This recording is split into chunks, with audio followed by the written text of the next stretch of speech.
환출, 매입 애누리, 매입 할인이라는 용어에 대해서 보도록 할게요. 판매자가 있고 구매자가 있어요. 판매자가 100개의 상품을 팔았어요. 이때 총 매출액이라고 표현합니다. 구매자 입장에서 100개를 구매했죠. 이때 총 매입액이라고 합니다. 근데 구매하고 나서 하자가 발생했어요. 그럼 당연히 구매자 입장에서 반품을 하겠죠. 이때 반품 시 판매자 입장에서는 매출 환입이라고 표현합니다. 다섯 개를 반품했어요. 그리고 구매자 입장에서는 매입 환출이라는 용어를 사용합니다. 그러니까 여러분들이 용어를 구분하실 줄 아셔야 돼요. 즉 팔았다가 다시 들어왔다. 매출 환입이죠. 매입 환출은 샀다가 다시 반출시켰다. 이게 매입 환출이 되는 겁니다. 근데 하자에 대해서 가격을 애누리 줬어요. 이것을 판매자 입장에서는 매출 애누리라고 표현합니다. 즉 10개의 가격을 깎아줬다고 가정하고 매입자 입장에서는 매입 애누리라는 용어를 사용합니다.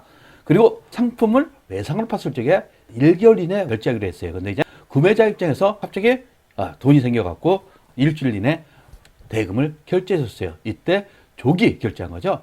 이때 할인을 해주는 것을 판매자 입장에서는 매출 할인이라고 합니다. 그리고 매입자 입장에서는 매입 할인이라고 표현하죠. 이런 용어에 대해서 여러분들이 정확히 머릿속에 넣어두셔야 돼요. 그리고 이 상품에 대해서 판매자가 구매자에게 팔았을 적에 운반비를 누가 부담하느냐에 따라서 회계 처리가 틀려집니다. 판매자가 부담했어요. 이때 판매자는 판관비인 운반비로 처리하시면 되는 거예요. 근데 구매자가 부담했다 이럴 경우에는 그 운임뿐만 아니라 각종 부대 비용을 합친 것, 즉 5개 분량에 대해서 발생했다 그러면 이것을 합치셔야 되는 거예요.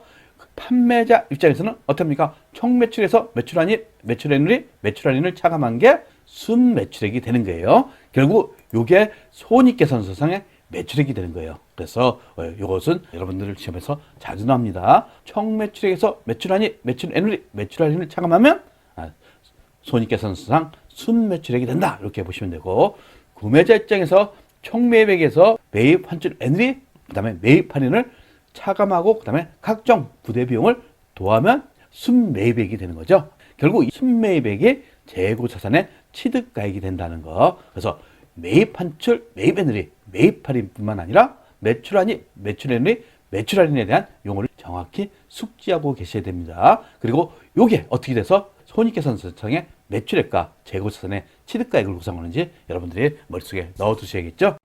구독과 좋아요는 우리에게 큰 힘이 됩니다.